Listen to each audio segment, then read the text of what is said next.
Hi there. Today we're with Cory Margand. Cory is someone who I adored working with back when I was at Adidas, and he was as well. We worked on supply chain and close to market renovations for the Rockport brand. Cory, it's thrilling to have you here today. Thank you. Cory is today the CEO and founder of SimpliShip, which is an amazing international air and ocean freight marketplace. He lives in the Boston area, and we're going to talk today about the future of international logistics software. So Cory, thank you so much for being with us. Thanks so much for having me. So I guess the first question that anyone's going to want to know is, what exactly is international shipping software or logistics software? Yeah, so on the domestic side of things, there's a lot more software today, which is basically transportation management software, TMS. And it helps companies and shippers, basically the brand side of things, ship full truckload and less than truckload. That doesn't really exist on the international side today. When we talk about international, we're talking about B2B, ocean containers, less than container load, and air freight. On the air freight side, it's pallets, not small package. And so what international logistics software does, at least in the initial stages, and we'll get to more of the future stuff, but what we concentrate on is taking those million forwarders or so around the world and using a platform approach so the shipper can get the best price and service for what is a forwarder? Yeah, good question. So there's obviously the assets, right? So there's Maersk, that's the ocean carrier. There's about 10 major ocean carriers. Then you've got the air carriers like Delta or whoever. Forwarders sit in the middle, and they buy in bulk from the asset guys or asset companies in advance. And they'll say, hey, I'm going to ship 10,000 40-foot containers a year. I'm going to buy that from Maersk at a price, and then I'm going to resell it to the smaller customers.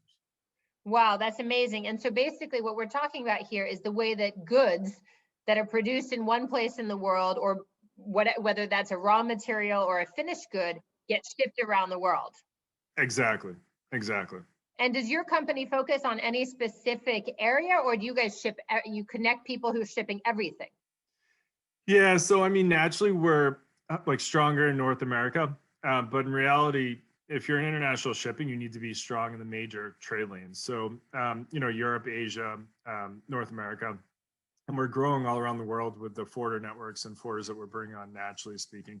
But and today in digital, you got buyers and sellers all over the world. So if you're trying to do what we are doing, we need to make sure that we have coverage as much as we can around the world. So it's a very hard challenge, but we're definitely making progress there.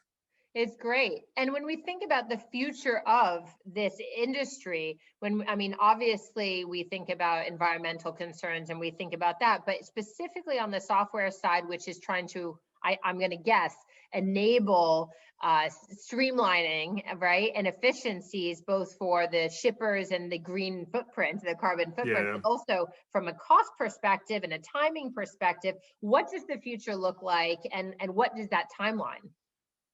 Yeah, so I mean, to be honest, I'll probably be one of your more boring conversations because international logistics is so far behind. But we are very focused on API integrations, and so what I think is can you just tell us what API is, just for all the brief people who might not know? Yeah, so it's application programming interface. So when you're on kayak.com and you press search, they're actually calling the airlines APIs. So they don't have access to the database of rates or whatever like that, but they can call it and get a rate back. So it's basically just machine-to-machine communication. Excellent, thank you. And so the past in logistics, you had to not build your own software, but SaaS providers built big systems. So, right, you're thinking about like SAP, Oracle. The close future, like now actually, and then 5 to 10 years, is really this modular approach where one company can offer, let's say, rate management, another one can offer vessel schedules, flight schedules, and the shipper can actually build their own TMS. So wow. I think it's very exciting to me because not only is it more affordable, but you've got specialists that can focus on what they're good at, and you can build a best-in-class TMS. Remind me what TMS is? Transportation management system. We Excellent. we are famous in supply chain for having acronyms for everything. So. I remember that very vividly. Yeah. I mean, it's going to get, that's the baseline here is when we ask about future is we're so far behind that going digital and coming online is a big thing. So there's all sorts of stuff we can talk about, like machine learning, stuff like this. But the real near future that's going to be exciting for everyone is when international logistics is actually online and transactions occur digitally. And is that being done by a certain number of companies, or is this kind of like SimpliShip is one of many kind of startup players who are integrating on the tech side? I'd say from a startup approach, we're probably one of like maybe 10 globally, which isn't a lot for that industry. It's not much at all, especially for how big the industry is. I was going to say, how many like cubic tons are you guys moving every year? I mean, it must be in the hundreds of millions. Honestly, I don't keep track of that because it doesn't turn to rev for us, so I don't really care. But it's quite a bit. But in terms of like the forwarders, there's an opportunity because 99.9% of the forwarders are not quote unquote digital, but you've got a lot even from the carrier side pushing towards digital. Like Maersk is not accepting manual bookings on certain trade lanes. So the future is there, and everything's happening through digital means. It's just that we're not there yet. So. I mean, I can tell you from our uptake, inbound is crazy for us right now. We can't even keep up from a demo perspective because we've kind of hit this pivotal peak in international logistics where there's less resistance to it and people are realizing that this is the future of doing business. Well, it's interesting. Basically, what you're saying, and when you talk about inbounds, the inbounds are coming from brands and companies who need shipping services, right? And they're basically saying that we can't get a full cargo container, for instance, of shoes because of, let's just use our experience at Adidas, of a close to market calendar. So products dropping more frequently, we're not filling as many containers, or it's going to different places around the world. So we actually need almost like a drop ship method, but we need it to be reliable in the international freight, whether that's air or sea. Yeah, I mean, the issues are different. So on the forwarder side, it's, hey, I can't go call on my customer anymore. Not only is it a generational shift, like when I first started, I didn't want to talk to anyone either when I was on the Adidas side. But, I think a lot of sales guys or salespeople thought, oh, well, I'll keep grinding, right? But now COVID comes along and you literally can't see any of your customers. So they're trying to sell. And then on the shipper side, rates are all over the place. Contracts aren't being, enforced or carried on or whatever you want to call it. But and then you've got air freight that's shockingly, going up and down, left and right. And then you've got capacity issues and equipment issues. So shippers are saying, well, I used to be able to contract directly with the carriers and get great pricing. Well, that pricing doesn't mean anything if you can't ship on that price. Yeah. So now they're kind of, I think this is causing a very interesting pivotal point in the industry where even shippers are starting to get it. And, we always fall into this little kind of thing. Like we had to educate the forwarders and carriers about technology because those are the ones that are educating the shippers. Mm-hmm. So you see, it's kind of been this little cycle that we finally got to a point where I think everyone's kind of all in on it. It's interesting. It's kind of like the digital. I mean, part of what you're telling me, and if you look at the future, is every other industry has been talking digital transformation for the last 15 years. And you're saying actually like the international world of shipping and logistics is actually going through its own digital transformation as we speak. Exactly. I mean, and part of the thing is like buyers and sellers are meeting more frequently online for B2B. In fact, like, so you've got a marketplace for cars, you've got a marketplace for chemicals. And what one of our APIs does is we integrate into those marketplaces so that when someone wants to buy a container full of acetone or something like that, they can ship it. So we kind of do the same thing where we give that shopping cart experience they have on the consumer side to B2B. So part of our argument to the forwarders is like, look, it's not only about servicing your customers, but in the future, there's going to be a portion of freight that you just don't have access to because they're not going to go off the marketplace and say, hey, XYZ forwarder that I've been doing business with, can I get a rate and can I wait 3 days to get it? And so that's the other thing is if you want to grow your business, it's very clear digital has been leading the way for many brands, right? For a while now, outside of maybe what we're talking about in international logistics. So it doesn't take a rocket scientist to connect the dots and say, okay, well, something similar is going to happen in logistics. It's fascinating. And so let's just say, I mean, you're like, this is all happening right now. So there's the near in future. And I love that you said XYZ forwarder, because of course, this is the future of XYZ that we're talking about. So when we think about the future of this, it's 5 to 10 years out.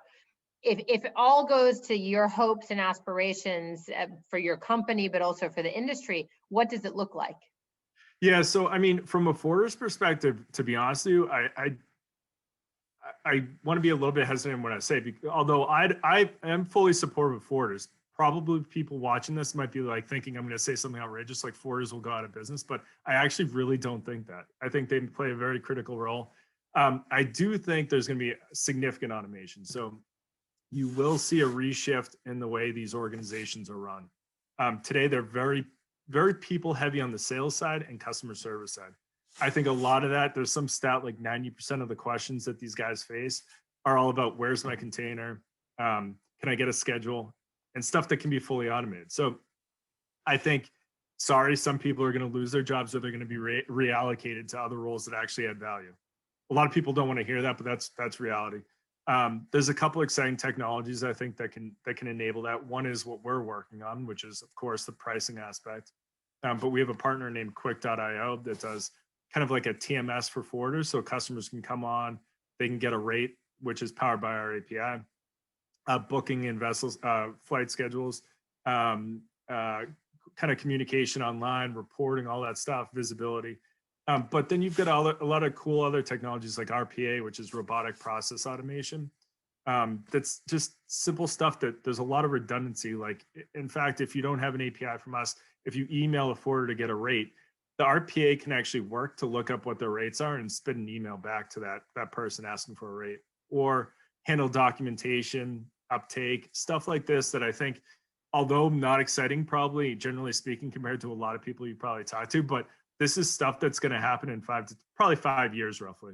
But it's super important stuff, because it's the way we all receive everything that we buy, and the world's, regardless of what's happening economically or politically, health-wise, it's just getting smaller. So the fact that someone can buy a container of acetone in order to be able to make whatever they're making with it, and then spread it out, and you can do the documentation and ensure, the timelines, and you can see the whole thing transparently, that is important. Yeah, and exactly. I mean, I guess the question at the end of the day is ideally it should make things more efficient, right? And so I wonder if, it leads to better pricing or whatever the case is. It could be an interesting occurrence. And then you've got Maersk that's trying to sell directly to customers, which is conflicting with forwarders. So, forwarders are Maersk customers, and then Maersk is also, in a way, competing with them now. So, and Maersk is the world's largest shipper, and I think that they have ocean, train, truck, they do everything, right? Basically, yeah. And so their whole idea is something, it's actually not a crazy idea because it failed when I was at Adidas, when I just started. They tried to do something very similar. So I guess the only difference is that they're going after technology a little bit more. So there's some exciting stuff. And then, blockchain in general is not very attractive to me. I mean, I'm a huge critic of it, so I'm not going to come out and say that that's going to be a game changer, although it's cool for certain trade aspects like letter of credit, which involves a bank. Blockchain makes perfect sense for it, but is it going to solve everything? No. Well, it doesn't solve, but it helps facilitate it, if I understand blockchain correctly in its application here, which might not be the case, but especially for like smaller producers, especially, it's going to be really important for authenticity, for being able to kind of get from point A to point B without someone taking off the top, et cetera, so that you're getting whole containers and whatever else. Yeah. So, I mean, I guess me being a super critic of it and hard on it because I come from the sourcing side, I just don't see it. Someone still has to put that data in, right? So it solves a lot of issues, and that's why the bank thing, taking the bank out for the letter of credit, makes perfect sense to me. I mean, look, I could be totally wrong at some point with it, but and then the other thing, like we were talking about before, I'm not an expert in this area, but I think electric vessels and other ways of propulsion. We saw Cargill, which I think might be one of at least the U.S. biggest shipper commodities. They've been putting sails on they just put sails on their vessels. And this is stuff that's not really rocket science. Yeah, I mean, but it's huge, right? We're going back to the days of the 1400s, it's like sails on vessels, crazy. Exactly. So, I mean, I'm intrigued a lot by that stuff. I need to learn more about it, but I think that's the most, that's more, I think the stuff people want to hear that's super exciting about what we do, not like although the nuts and bolts that I talked about are important, it's just not as sexy. They're not as sexy, but they're super important because nothing else happens without the nuts and bolts and being able to connect the different parties that need the service. Exactly. Absolutely. So thanks, Cory. I'm going to ask just one other thing before we shut down for today. When we think about the future of, of international logistics software, what is there anything else that we didn't touch on that you would love to have people know about? I always say very similar stuff. Like, to me, it's right now everything's siloed, right? So like if you think about it from a brand's perspective, it's really hard to get data. And so, and I know this isn't a good answer for all this, but as even a perfect example is domestic TMS, transportation management system, and there's barely international. And then you've got parcel, and then you've got all this other stuff, and you've got regional players that only have software that works in this region. So once again, not very exciting, but the thing is, with all the technology rolling out, the future is just integrating these. So you've got one solution that's feeding all this data. And then you've got a lot of cool visibility products out there as well, in terms of like the granularity of where your container is. And we're at an interesting time, I think, in the industry, generally speaking, is okay, more granularity is available, but do we need it? So that question's being answered right now. Like, do I really need to know my container is, a mile further than it was before? And the answer is probably not, but it's there. So I think we're at an interesting time where this is going to start being, the bridge is going to be being built. And then I do find machine learning fascinating for various reasons. I mean, you do need a lot of data. And I do feel like a lot of these operational, activities that I used to do when I was a logistics coordinator can be automated. Like, here's my volumes. What's the pricing that I should be getting? Because to me, I think you can predict the future of pricing in a way, and we're working on it for a while, but it's hard. But those are applications that I think you can use machine learning for to optimize without actually manually having to do stuff. You keep saying that you don't think it's the most interesting, but I have been reminded of why I'm probably the world's biggest geek. And I love talking about this stuff and love learning about it. So Cory, thanks so much for sharing everything you know. It's pretty amazing. I know everyone else who listened to the Future of XYZ today is appreciative as well. And I really look forward to seeing where your predictions take us. Thanks. Likewise. Thanks so much for having me. And, if anyone has any questions, they can, feel free to reach out to me as well. Absolutely. And we'll connect you when we post this. So thanks so much, Cory. Awesome. Thanks for having me, Lisa. You too. Of course.